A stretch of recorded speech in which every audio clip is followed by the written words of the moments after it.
Seja bem-vindo ao nosso canal. Nós queremos falar com você hoje sobre um assunto importantíssimo que vai fazer parte da sua vida, do seu cotidiano.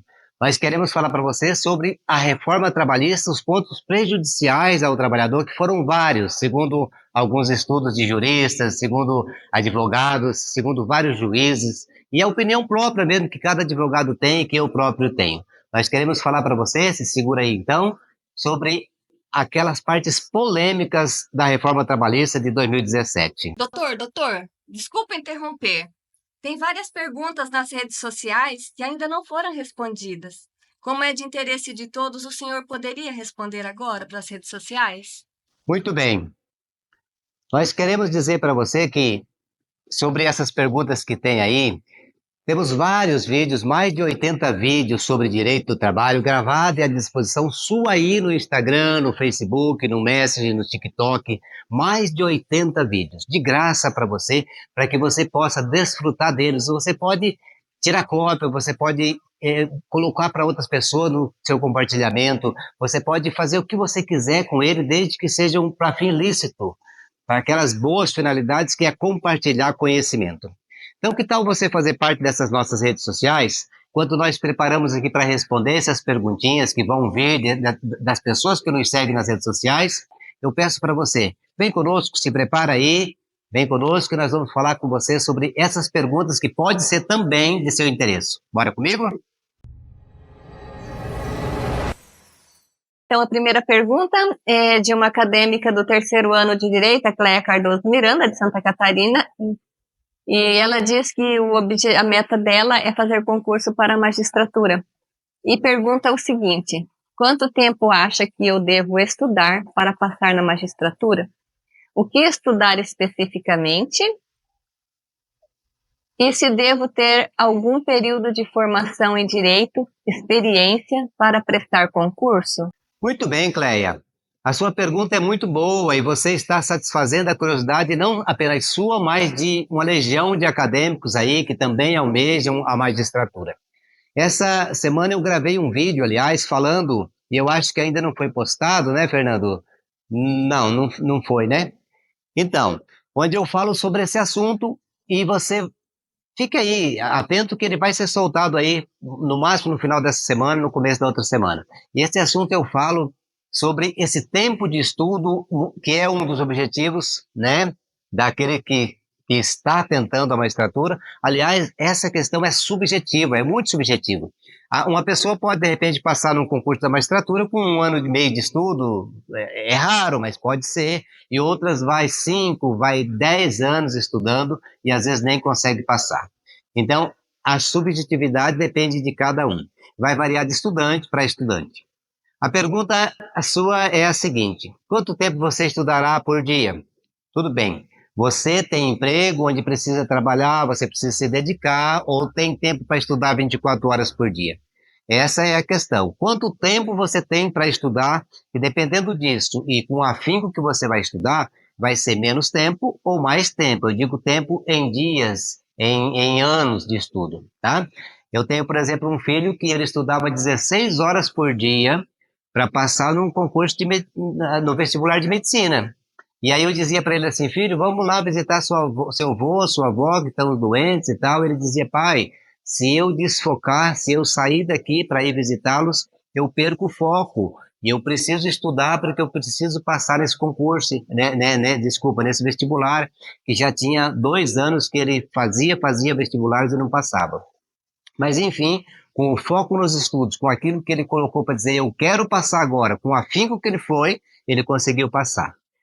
Então, Cleia, em média, aproveitando aqui das conversas que os magistrados me falavam pessoalmente sobre esses assuntos e que eles estudaram, em média, 2 a 3 anos, não menos que 2 e não mais que 3, se houvesse afinco nesses estudos. Faziam concursos, magistrados, eles levavam bomba, eles continuavam a estudar até que a perseverança deles os premiou. Caíam às vezes na primeira fase, outros caíam na segunda fase, e aqueles iam até lá chegar perto de ver a luz no fim do túnel, que era a prova oral, e eles acabavam reprovando na prova oral. Enfim, depende do quanto você vai estudar, se preparar para isso. E depende também do seu estado psicológico. Tiveram alguns juízes que a gente sabe disso, que eles chegavam na prova oral, um juiz, eu lembro disso, e o que aconteceu? Na prova oral ele simplesmente travou. Tem a banca lá que faz as perguntas, e eles faziam as perguntas para o juiz e tudo o que eles perguntavam ele não respondia. Ele travou, você via que ele estava amarelo, estava roxo, e ele não conseguiu responder uma única pergunta. Então, a questão psicológica vai muito no concurso do juiz, principalmente essa parte da prova oral, que você tem que, sem nenhum papel escrito, sem nenhuma cola, falar aqueles que estão na banca, geralmente pessoas famosas no ramo do direito, e que você por si só por estar diante dessas pessoas, já treinariam na base. Então, seu estado psicológico, é bom que faça alguma coisa nessa área de psicologia também, para se preparar, tá? A outra questão da pergunta sua, a terceira fase da pergunta sua, que são 3 numa pergunta só, é: o que eu devo estudar? Muito bem, essa pergunta ela é importante porque ela é abrangente. Eu digo abrangente por quê? Tudo. Você deve estudar tudo. Direito previdenciário, direito penal, direito processual penal, direito do consumidor, direito empresarial, direito administrativo, direito civil, direitos humanos. E claro, não pode faltar, porque não cai na prova, mas despenca na prova, que são os 2 ramos do direito: trabalho e constitucional. Vou fazer um parênteses aqui para contar para você uma coisa de uma experiência que a juíza me dizia e que eu achei importantíssimo para compartilhar com você agora nesse vídeo. Ela comprou na época que ela fez, que os CDs estavam em voga ainda, né? Hoje CD nem existe praticamente mais. Então o que ela fez? Ela comprou um CDzinho de um curso de Direito Constitucional. Esse Direito Constitucional, ele colocava as partes mais importantes dentro do direito do trabalho, que estava na Constituição, e que ela precisava estudar porque ia cair com certeza na prova. Então, o que ela fez? Ela estudava outras coisas em outros momentos que ela podia, e ela usava esse CDzinho para quando ela estava viajando de carro. Ela colocava o CD e ela ia o tempo todo da viagem dela escutando e memorizando, escutando e memorizando. Quem quer passar no concurso tem que ter um método próprio de estudo. E esse método de estudo é importante a partir daquilo que você desenvolve. Como você desenvolve para que ele possa, no caso, em menos tempo, adquirir o conhecimento daquilo que deve cair na prova para que ele possa passar. Então ela voltava essa fita várias vezes, até ela gravar aquilo que era importante dentro do direito constitucional.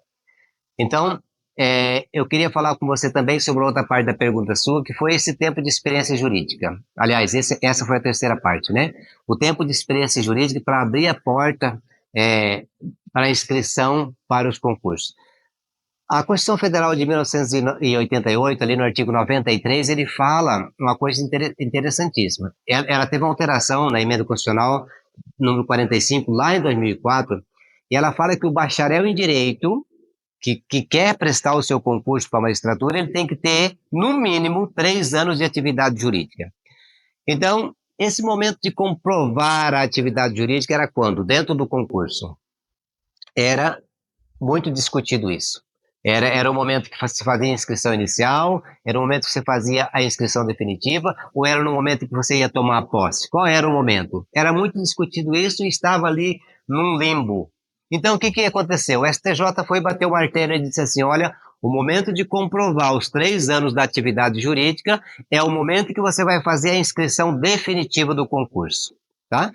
Mas como foi o STJ que jogou o tema, ainda continuaram as discussões, até que ela foi parar onde? Matéria constitucional, aí do artigo 93 de Constituição Federal, ela foi parar, claro, no STF. E o STF ratificou aquilo que o STJ tinha dito e disse: olha, o momento propício para você comprovar a atividade jurídica é o momento da inscrição definitiva, tá certo? E a inscrição definitiva é uma coisa interessante. Uma coisa que eu quero falar para você é a seguinte: essa inscrição definitiva, ela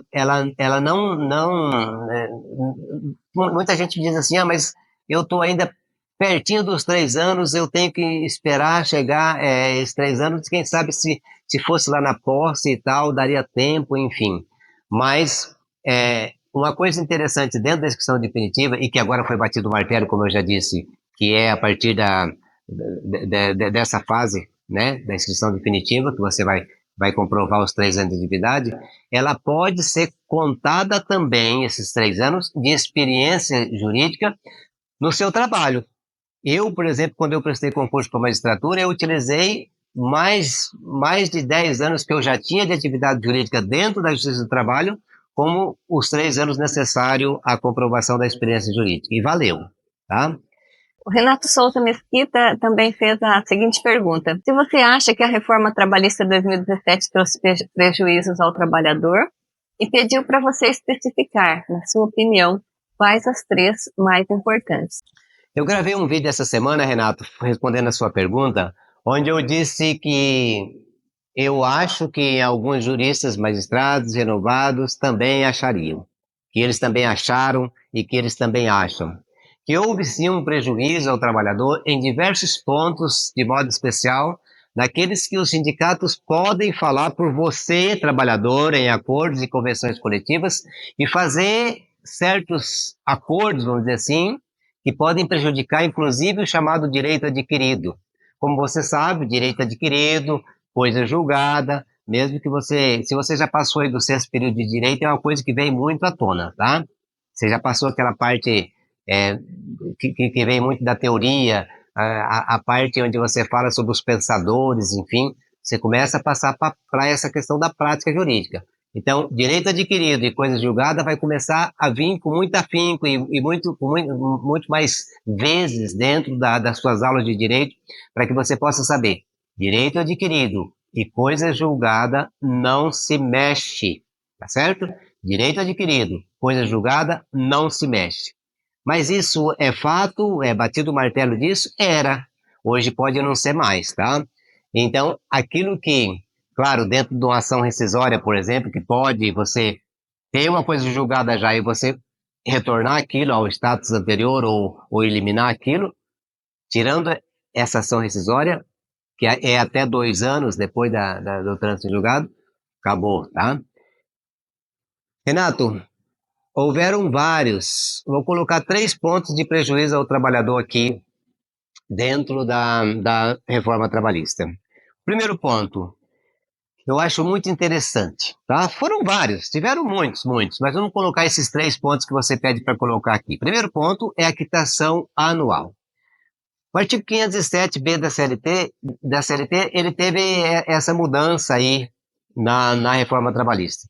Ele diz que é facultado a empregados, a empregadores, na vigência ou não do contrato de emprego, firmar o termo de quitação anual de obrigações trabalhistas, firmar o termo de quitação anual de obrigações trabalhistas perante o sindicato dos empregados da categoria. Veja bem o cerne do problema que esse artigo 507B trouxe para nós, no ramo do direito. E se o trabalhador for menor, por exemplo, não teria ele um direito tirado a fórceps, como dizemos assim, tirado a ferro e fogo? O seu trabalho não tem uma proteção constitucional, esse menor? E outra coisa, os sindicatos são todos confiáveis? Eles não poderiam, por exemplo, esses sindicatos aí ter um certo corrompimento para homologar acordos que normalmente não seriam homologados? Então são perguntas que nós fazemos, que devemos fazer porque a cabeça nossa é pensante, nós devemos pensar o direito. Em todo caso, é só uma crítica minha, tá? É uma opinião pessoal minha e claro que tem diversos outros doutrinadores, mas é só uma opinião porque a letra fria da lei, ela está dizendo outra coisa nesse caso. Segundo caso, que nós podemos colocar para você como resposta aí, Renato, é sobre as horas em itinere, que é outro problema dentro da reforma trabalhista. Ou seja, você sabe que a hora em itinere é as horas em itinerário, no trajeto. Ou seja, você precisa trabalhar num local onde está aí distante 5, 10 quilômetros, ou em São Paulo, que é muito mais que isso, você gasta 4 horas dentro do trajeto, enfim. Então, o tempo que você despende entre a sua casa, o ponto lá onde você pega perto da sua casa, até o seu trabalho, ele é considerado horas de trabalho. Então, o artigo 58, parágrafo 2º da CLT, teve o seu direito excluído.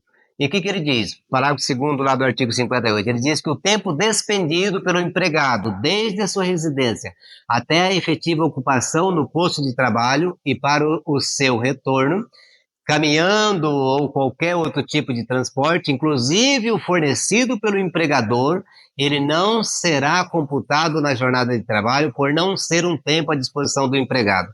Isso foi o que a reforma trouxe, porque ele diz não será computado como tempo de trabalho, porque antes dizia que ele seria. Tá? Antes da reforma, esse direito era garantido ao trabalhador nos casos em que, presta atenção, tá? Porque é interessante isso. Ele era garantido nos casos em que o local de trabalho era de difícil acesso, tá? Ele tinha que ter essa característica. O local de trabalho tinha que ser de difícil acesso, depois não tinha transporte público e o deslocamento era oferecido pela própria empresa. Essa lista tríplice de coisas aí, tá? Nesses casos, se o empregador fornecia o transporte, esse tempo de deslocamento lá da residência até o início de bater o ponto lá no seu local de trabalho, ele era considerado como hora de trabalho, tá? Hoje, não mais. Então, o trabalhador perdeu muito com isso. Como vou citar apenas 3 casos, vou dar uma pincelada aqui. A questão do banco de horas, que também foi um prejuízo para o trabalhador, tá? Mas eu vou passar para aquilo que, na realidade, antes da reforma era uma proibição, mas também, depois da reforma, foi liberado, que é o caso da mulher gestante, que pode trabalhar em localidade insalubre, que antes ela não poderia. Ela pode ser prejudicada e pode, mais do que isso, prejudicar o seu bebê. Então, vou deixar essa questão do banco de horas, não vou comentar sobre isso, aliás, já comentando, porque eu já fiz um comentário, eu vou falar sobre essa questão da insalubridade da gestante, do trabalho de gestante. Essa nova legislação que nós vimos na reforma trabalhista, ela permite, aliás, a possibilidade de uma mulher grávida que ela trabalhasse no local insalubre. A nova legislação, ela permite que a mulher grávida possa trabalhar no local insalubre. E o que precisa para isso? Basta que o médico da empresa, ele redija lá um atestado por meio da sua competência, né, como médico do trabalho da empresa, dizendo que esse local que essa mulher gestante vai trabalhar não vai gerar problema, nenhum dano para essa mulher. Mas e a criança, né? Tem essa coisa aí. Mas e se gerar? A pergunta é essa. E se gerar problemas para essa gestante? E se gerar problema para essa criança que está ali no ventre materno, que ainda não nasceu? Quem que vai se responsabilizar por isso? Civil e criminalmente, tá? E criminalmente porque pode haver um aborto, uma morte em decorrência dessas atividades insalubres, ou quem sabe um feto que nasce com problema. Quem que vai ser responsável? Vai ser a empresa ou vai ser o médico? Como contestar um laudo médico nesse caso, em que o médico é soberano na sua atividade, onde ele faz, quando ele lavra o seu atestado? São 2 vidas que simultaneamente estão aí à disposição da canetada de um médico, né? A mulher e, mais do que nunca, o bebê que ela está esperando. Eu queria, por último, né, aproveitando essa deixa e essa perguntinha do Renato, eu queria dar um gancho aqui para fazer uma 4ª observação nessa pergunta, para falar sobre uma questão importantíssima que é sobre as perícias, que também as perícias que tiveram um custo aí muito grande, de acordo com aquilo que era colocado para que, no caso de justiça gratuita, para que o para que a União pagasse, ele teve um assunto importante e uma reviravolta aí, tá? Então, como é uma questão importantíssima que vinha trazendo muita dor de cabeça para nós na Justiça do Trabalho, para os juízes na Justiça do Trabalho, eu queria dar essa deixa e colocar esse ganchinho para você aí, a título de, vamos dizer assim, um up, né? Uma coisinha que não foi pedido por você, Renato, mas que é interesse de todos aqueles que estudam direito. Olha só, o artigo 790-B da CLT, ele vai colocar o seguinte, que a responsabilidade pelo pagamento dos honorários periciais é da parte sucumbente na pretensão que é um objeto da perícia, ainda que ela for beneficiária da justiça gratuita. Olha só, ainda que beneficiária da justiça gratuita. E o artigo 4º desse mesmo, o parágrafo 4º desse mesmo artigo 790-B, ele vai dizer que somente no caso em que o beneficiário dessa justiça gratuita não tenha obtido em juízo crédito capaz de suportar essas despesas com a perícia médica, por exemplo, que está lá no caput desse artigo, ainda que em outro processo, a União vai se responsabilizar por isso. Ou seja, é a União que vai pagar isso. Então, na prática, o que é que ocorre? Na prática, o juiz, ele não vai determinar, mesmo que o trabalhador tenha crédito naquela empresa, naquele processo. Por exemplo, ele pediu 20 mil reais no processo e ele tem pedido de justiça gratuita que foi deferido a ele. Mas nesse processo, dos 20 mil que ele pediu, ele ganhou 6 mil, um exemplo disso, tá? Ele teve uma sentença favorável parcialmente. Aí o que acontece? O juiz deveria, pelo artigo, tirar o valor dos honorários periciais, porque ele foi sucumbente no objeto da perícia, e pagar o perito, os honorários do perito. Mas ele não faz isso. O que ele faz? Ele dando a justiça gratuita para esse empregado que teve, que sucumbiu ao objeto da perícia, ele vai determinar que a União pague. Mas aí nós temos um outro problema, tá? Dentro da perícia nós temos um outro problema. O que acontece? A União vai pagar. Mas o que a União faz? A União fixou um valor limite máximo para essas perícias de R$ 1.000, tá? Então, tem uma série de coisas. O juiz pode, no caso, fazer uma fundamentação muito bem feita para falar, mas esse limite de R$ 1.000, ele foi colocado como patamar mesmo. Há uma série de fatores aí com normas internas que tem que ser feito para essa perícia. Tem que abrir um processo, a secretaria abre um processo ali, onde consta a decisão do juiz da concessão da justiça gratuita, vai ter que anexar o trânsito em julgado da ação e outros documentos mais que a norma interna fala e exige. Onde está o grande problema disso? Eu não sei se mudou hoje, mas há cerca de 2 anos atrás, até cerca de 2 anos atrás, existia um valor máximo a pagar esse perito da União, que eu já falei para você agora, que era então de R$ 1.000. Muitas vezes esse perito, ele pedia, na hora que o juiz determina, que ele fala já a pretensão dele para a perícia, ele coloca aí uma média de 4 a 5 mil, dependendo do valor, do grau de dificuldade da perícia. Ou seja, às vezes ele tem que se deslocar do local dele várias vezes para ir num outro local fazer a perícia, realizar a perícia. Então, 4 ou 5 mil está muito bom para ele, porque ele vai se esforçar muito por isso. Ele vai fazer depois várias fotos, dependendo do caso, ele vai fazer um laudo muito bem feito, vai trazer gráficos para dentro desse laudo, ou seja, é complexo. E aí, na hora de pagá-lo, o juiz vai determinar que pague para ele R$ 1.000, que é aquilo que a União vai pagar. Aí o que você acha que vai acontecer com isso?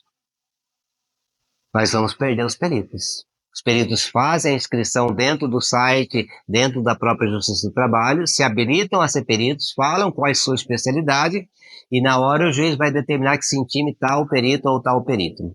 Então, em vista disso, desse valor baixíssimo que não comportava os custos, os interessados achavam de gastar seus tempos, que eram os peritos, achavam em gastar seus tempos em outras coisas que iam trazer uma parte financeira melhor para ele do que gastar o seu tempo, muito tempo inclusive, e dinheiro do bolso e gasolina, fazendo a perícia para ganhar R$ 1.000.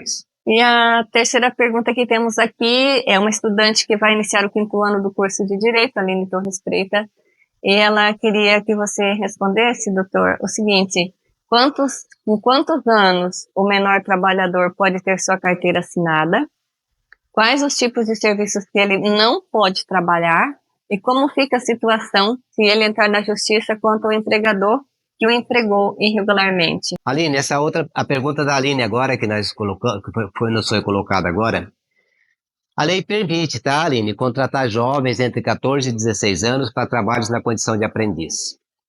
Deve ser estritamente respeitado o limite máximo aí de 6 horas diárias de trabalho, ele não pode extrapolar isso, tá? Ele tem que ter o tempo dele para estudo, deve constar na carteira de trabalho dele essas horas diárias, que ele está na condição de aprendiz, qual é a jornada dele, 6 horas no caso, e qual é a remuneração mensal, tá? Qual é o valor que ele vai ganhar por isso. Tudo isso especificado no contrato de trabalho, que nada mais é do que a CPTS dele.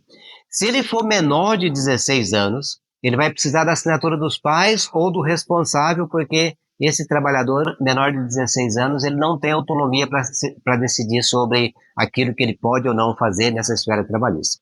A legislação protege esse menor. Ele deve ter comprovado, ele tem que comprovar com a regularidade, com a certa frequência, a sua atividade escolar, as notas que ele tem tirado, as faltas que ele tem tido dentro da escola. Não pode trabalhar em atividades perigosas ou insalubres, ele não pode trabalhar em horário noturno, e ele não pode fazer uma jornada de trabalho prolongada, tem que se limitar ali a 6 horas de trabalho, até 6 horas de trabalho no máximo. É importante também, Aline, observar que nos casos em que a menor atuando no polo passivo, no polo ativo da ação, e aí eu já vou entrar nessa outra questão da sua pergunta também, dentro do processo trabalhista, quando há um menor atuando no polo ativo ali do processo trabalhista, ou seja, ele já ingressou com ação judicial em desfavor do empregador, o juiz determina imediatamente, vendo a idade do menor, que o cara, né, o trabalhador é menor, ele determina que o Ministério Público do Trabalho seja intimado, que ele tome conhecimento do caso e que ele participe de todo o processo, que ele tome em todas as fases, né? Ele deve, e principalmente, de modo especial, nas audiências, tá? Isso não é só com o menor, é com relação ao índio, com aquele que é incapaz, enfim. Tem lá as suas características para fazer isso. O Ministério Público do Trabalho, ele vai poder intervir em todas as fases do processo, desde lá inicial, se ele quiser, por exemplo, emendar inicial ou retificar inicial, ele pode, tá? O MPT, o Ministério Público do Trabalho, ele tem autonomia para isso, faz parte do seu regimento. Fazer novos pedidos, ele pode discordar com eventuais acordos entre as partes, solicitando daí para o juiz que não faça a homologação desses acordos. Ele tem legitimidade ainda no MPT para recorrer das sentenças que o juiz colocar, ou outros casos que ele entender cabível dentro do processo, tudo na forma de proteger esse trabalhador que não está tendo esse benefício necessário dentro da Justiça do Trabalho por aquele empregador que muitas vezes descumpriu as obrigações trabalhistas. Lembrando sempre que o judiciário ele tem jargões específicos, e um desses, com relação ao menor, é erradicar o trabalho infantil. Muitas vezes fizemos atividades nesse sentido, nós fomos às empresas, fazíamos palestras, divulgávamos banners, divulgávamos várias outras formas de erradicação do trabalho infantil. Valeu, gente. Aí, eu acho que o vídeo está ficando um pouco longo, de repente fica cansativo aí para você que está do outro lado nos assistindo. Então, se tem mais perguntas para fazer, então nós vamos fazer o seguinte, considerando que já passamos de 30 minutos aí, que seria o normal de um bate-papo desse, nós vamos verificar essas perguntas. Se for de caráter pessoal, nós vamos responder na própria pergunta aí dentro das nossas redes sociais. Se for de um interesse coletivo, como essas que foram colocadas agora, nós vamos fazer um outro bate-papo como nós fizemos agora, tá?